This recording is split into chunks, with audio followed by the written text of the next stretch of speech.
Throughout history, when we have ever seen a villain of epic proportions, say King Leopold II, who himself was responsible for the killings of millions of people in the Congo, and the dismemberment, the chopping of hands and legs of people he enslaved, in their millions, of course, and some estimates show around 10 million people were killed by the actions of this kind of slave master, this greedy, covetous king who reigned over the Congo Free State.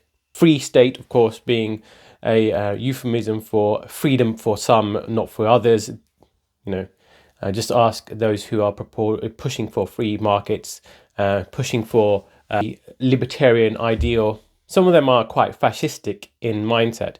But whenever we've seen kind of like the real evils of society, evils purported by people, it's not done by people who are maniacally laughing in the shadows, thinking that they're doing something evil. In fact, the vast majority of evils are done in the name of good. It's very perplexing because it's done in the absence of self-awareness, of course. Just ask somebody who's mentally deranged. They believe that they are the righteous ones and they are doing whatever their immoral actions are in name of goodness. So when the Israel proponents, they talk about security being at the forefront of their campaign, it's not enough. It's not enough of a justification.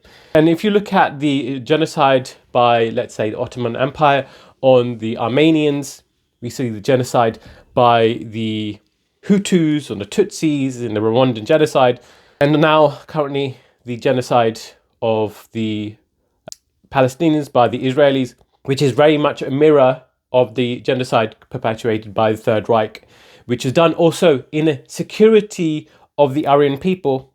Of course, the security and stability are, obviously universally good concepts. But if it's done in the absence of the security of the whole, the universal, goodwill of the people, then that security and stability is only for a specific group of people, and that in turn turns into evil. And in my future videos, I'm going to talk about the psychology of how people can delude themselves into thinking that they're good by creating and compartmentalizing what is right and wrong based on who are most righteous. It's based on racial supremacy in the end, and they believe that their racial supremacy is coming out of a form of goodness, the God-ordained tribe. And this is what happened in the Third Reich. And people who are pro-Palestinian aren't pro-Palestinian by mere virtue of the fact that they think that Palestinians are better than Israelis. No, they're just looking at the universal values of so-called liberal enlightenment and seeing it not, translated and being applied equally to both sides in this situation. We are seeing hypocrisy of our current international status quo. Our media, political establishment, which all aspire towards international rule-based order, but don't actually reflect this in reality, because power is on the line. When power is on the line, then all sensibilities, all kind of like, all forms of liberalism that I believe that we should espouse. When I'm talking about liberalism, I'm not talking about, liberalism for the sake of being liberal. I'm not talking about free markets liberalism. I'm not talking about people at the top having all the power. I'm talking about free thought, ability to also, and when it comes to the free market of ideas, it means that everyone has a value, everyone has equal value, and everyone has a part to play in this whole ecosystem. But that's not the case in this power-centric worldview, where you have a hierarchy of racism, where you have a certain group of people at the top, white supremacists, evangelical, got Jewish, supremacists at the top, as well as all the right-wing nation states and right-wing groupings in the world, from BJP to nationalists in Japan and Korea.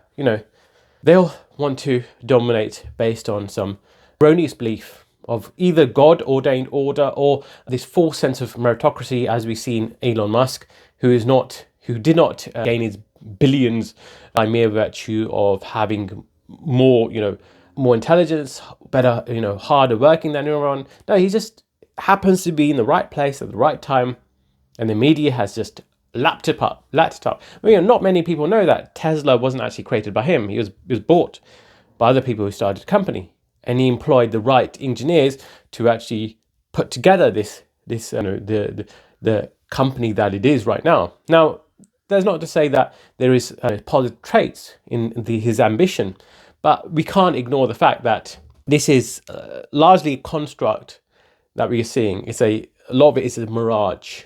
It's a hallucination created by the media.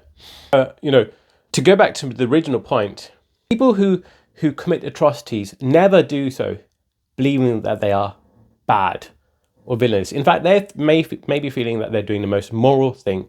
And we're going to deconstruct this psychology. We're going to analyze people's thinking and thought process, because it is a human tragedy, irrespective of how, deeply immoral, how atrocious we are seeing Israelis act.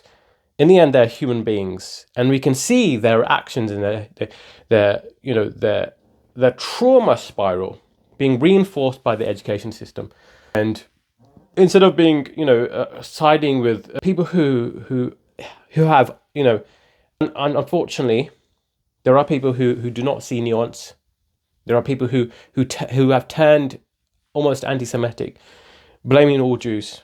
But when you see an abundance of Jewish people, from Noam Chomsky to Norman Finkelstein to Yaakov Piro, you have an abundance of, Jewish, social justice and human rights advocates, as well as, academics, Amos Greenberg. You have an abundance of people who do speak truth to power. Anyways, more on this in future. Hope you enjoy this video. Please like, comment, and subscribe. That'd be very much appreciated. Thank you.